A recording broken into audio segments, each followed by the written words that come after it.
በአዲስ አበባ እምብርት ፒያሳ ወርቅ በቀላሉ የሚገዛ ወይም የሚሸጥ ዕቃ ብቻ አይደለም። ወርቅ የትውልድ ቅብብሎሽ፣ የሀብት መለኪያና ለኢትዮጵያውያን የገንዘብ ደህንነት ዋስትና ነው። ነገር ግን በየዕለቱ የሚለዋወጠው የዓለም ገበያ ዋጋና የሀገራችን ነባራዊ ሁኔታ በወርቅ ገበያው ላይ ምን ተጽዕኖ አለው? ዛሬ የፒያሳ ወርቅ ንግድ ዙሪያ ያለውን ተጨባጭ ሁኔታ እንዲሁም ደግሞ የ5 ግራም ወርቅ ዋጋ የተሰራው በስንት በምሽት ላይ ይገኛል የሚለውን የ18 እንዲሁም ደግሞ የ21 ካራትን ዋጋን የምንነግራችሁ ይሆናል። እስከ መጨረሻው ድረስ አብራችሁን ቆዩ። ታዲያ ቪዲዮውን ከመጀመራችሁ በፊት ላይክ አድርጋችሁ እንደጀመራችሁ እርግጠኞች ነን። ለቻናላችንም አዲስ ከሆናችሁ ቻናላችንን ሰብስክራይብ አድርጉልን። የፒያሳ የወርቅ ዋጋ እንግዲህ በተለያዩ ዋና ዋና ነጥቦች መካከል ይወሰናል። ወርቁን በስንት እየተሸጠ ይገኛል የሚለውን ከመንገሬ በፊት ምንድነው አንዳንዴ ወርቁን ዋጋውን ከፍ የሚያደርገው እንዲሁም ደግሞ የሚቀነሰው የሚለውን መመልከት እጅግ በጣም ወሳኝነት አለው። መቼም አንዴ ወርቅ ገዝተን ሌላ ጊዜ ልንሸጥም እንችላለን። አንዴ የሸጥነውንም ወርቅ ድጋሚ ደግሞ ልንገዛ እንችላለን። በምንገዛበትና በምንሸጥበት ሰዓት ላይ የተለያዩ የዋጋ ለውጦችን ልናስተውል እንችላለን። ምናልባት እነዚህ የዋጋ ለውጦች ከጀርባቸው ምንድን ያለው የሚለውን ስንመለከት የመጀመሪያውና ዋነኛው ዓለም አቀፍ የዋጋ ንረት ነው። የግሎባል ማርኬት ትሬንድ በፒያሳ የሚሸጠው ወርቅ በቀጥታ ከዓለም አቀፍ የወርቅ ዋጋ ጋር የጎልድ ስፖት ፕራይስ ጋር የተሳሰረ ነው። የዓለም ገበያ ዋጋ ሲጨምር ፒያሳ ላይ ያለው የዋጋ ንረትም በዛው መጠን ይንጸባረቃል። እንግዲህ ሌላው ደግሞ የምንዛሪ ተመን ነው። እንደሚያውቁት የውጭ ምንዛሪ ተመንና የዶላር የብር ግንኙነት በወርቅ ግዥና ሽያጭ ላይ ከፍተኛ ተጽዕኖ አለው። የብር የመግዛት አቅም መለዋወጥ በቀጥታ የወርቅን የገበያ ሁኔታ በደንብ አድርጎ ነው የሚወስነው። ዛሬ ላይ የ21 ግራም የጥሬ ወርቅ ዋጋ በውጭው በኢትዮጵያ ብር በ30,500 እየተሸጠ ነው የሚገኘው። 5 ግራሙ ታዲያ በስንት በሚሸጥ ላይ ይገኛል ካላችሁ የ5 ግራም የተሰራ የ21 ካራቱ ማለት ነው በ152,500 ብር። ይሄ አጃይብ ያሰኛል። ምንድነው ምክንያቱ እንደዚህ ከፍ ማለቱ? ምንድነው ምክንያቱ ካላችሁ ሌላው ደግሞ የዲማንድና የሰፕላይ ሁኔታ ነው። በበዓላት ወቅት ለምሳሌ በሰርግ በበዓላት ሰሞን ለምሳሌ በፒያሳ የወርቅ ፍላጎት በከፍተኛ ሁኔታ እንደሚጨምር ይታወቃል።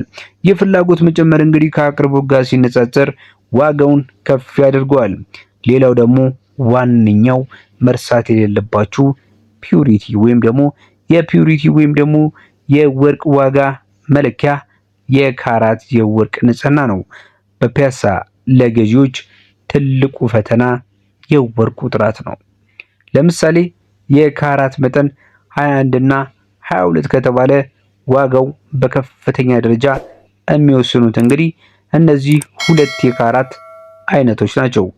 ገዢዎች ሁልጊዜም ቢሆን ከታመኑ ቦታዎች ታዲያ እንዲገዙና ንጽህናውንም እንዲያረጋግጡ በዚህ አጋጣሚ ምክራችንን ለመለገስ እንወዳለን። አንድ ሁለት ምክር የምነግራችሁ ደግሞ ገዢዎች ከመሆናችሁ በፊት ከዛ በፊት ግን ለቪዲዮ አዲስ ከሆናችሁ ቪዲዮውን ላይክ ማድረግ እንዲሁም ቻናላችንን ሰብስክራይብ በማድረግ ዘውትር የወርቅ መረጃ በዚህ ቻናል ላይ ሁልጊዜም መከታተል ማዳመጥ ትችላላችሁ። ከወርቅ ጋር በተያያዘ እጅግ ሰፊ ነገሮችን በዚህ ቻናል ላይ እንዳስሳለን፣ እንመካከራለን። በተጨማሪም ደግሞ ሐሳብ ጥያቄም ካላችሁ ኮመንት ላይ አስቀምጡልኝ። እንግዲህ ጠቃሚ የሆኑ መረጃዎችን በመለዋወጥ ላይ ነው የምንገኘው። የረጅም ጊዜ ቤተሰብ እንድንሆን ሰብስክራይብ ማድረግ እንዲሁም የደወል ምልክቱን በመጫን ዘውትር ቪዲዮ ስንለቅ የማሳወቂያ መልእክት እንዲደርሳችሁ ማድረግም ትችላላችሁ። ምንድነው የምትመክረው ለገዢዎች ካላችሁኝ ከሶስት የሆኑ ምክሮች የመጀመሪያው ምንድነው የረጅም ጊዜ እቅድ ቢኖራችሁ በተለይ ስትገዙ ወርቅ እንደምታውቁት ከሆነ አሁን ገዝታችሁ ነገ ተነገ ወዲያ የምታተርፉበት ኮሞዲቲ ወይም ደግሞ እቃ አይደለም። ወርቅ በአጭር ጊዜ ውስጥ ትርፍ ለማግኘት ከመሞከር ይልቅ የረጅም ጊዜ የኢንቨስትመንት መፍትሄ አድርጎ መመልከት ብልህነት ነው። ስለዚህ ዛሬ የገዛችሁት ወርቅ አሁን እንደሚታየው ዋጋው ምንም እንኳን አነስተኛ ቢመስልም ነገ ተነገ ወዲያ ደግሞ የት ሊደርስ እንደሚችል አይታወቅምና ለረጅም ጊዜ ወርቅን ገዝታችሁ ማስቀመጥን ልማድ ማድረግ ያስፈልጋል። ሌላው ደግሞ ከመግዛታችሁ በፊት እንደምላችሁ 3 እና 4 የሆኑ ሱቆች ላይ በፒያሳ በሚገኙ ታዋቂ የወርቅ ቤቶችን ማወዳደር እጅግ በጣም ተገቢ ነው። ሌላው ደግሞ ብዙዎች የሚሸወዱበት የጉልበት ስራ ወይም ደግሞ ወርክማንሺፕ ነው። ሌበር ኮስት ይሉታል። ከሱቅ ሱቅ ስለሚለያይ ያንን ማስታወስ ጠቃሚ ነው። ስለዚህ እንዳትሸወዱ። ተመሳሳይ የሆነ ወርቅ ከተለያዩ ሱቆች ብገዙ ራሱ ዋጋው አንዳንዴ ሊለያይ ይችላል። እኔ ዛሬ የ21 ካራቱን የውጭውን ማለት ነው በ30500 ብዬ ነገርኳችሁን ራሱን ወርቅ ሌላ ሱቅ ላይ በ31000 ልትባሉ ትችላላችሁ። ራሱን ወርቅ ሌላ ቦታ ላይ 32000 ልትባሉ ትችላላችሁ። ለምን? ወርቅ እየተሸጠ ያለበት ገበያ ፍሪ ማርኬት ነው። ማንም በገዢና ያው እንደነገርኳችሁ በሻጭ መካከል የሚወሰን ስለሆነ ምናልባት የመግዛት አቅሙ ያለው ሰው የተጠየቀውን ገንዘብ አውጥቶ መክፈል እስከቻለ ድረስ ነፃ ገበያ ነው። ምክንያታዊ እስካልሆነ ድረስ ሊከፍሉ ወይም ደግሞ ሊያስከፍሉት ይችላሉ። ነገር ግን እናንተ የምታነጻጽሩ ከሆናችሁ ከመግዛታችሁ በፊት የምታወዳድሩ ከሆናችሁ ምናልባት ላልተፈለገ ወጪ ላትዳረጉ ትችላላችሁ ማለት ነው። ሌላው ደግሞ የምነግራችሁ ነገር ወርቅ ስትገዙ ደረሰኝ እንዲሁም ደግሞ የጥራት ማረጋገጫ መጠየቅ ይኖርባችኋል። ይሄ መብታችሁ ነው።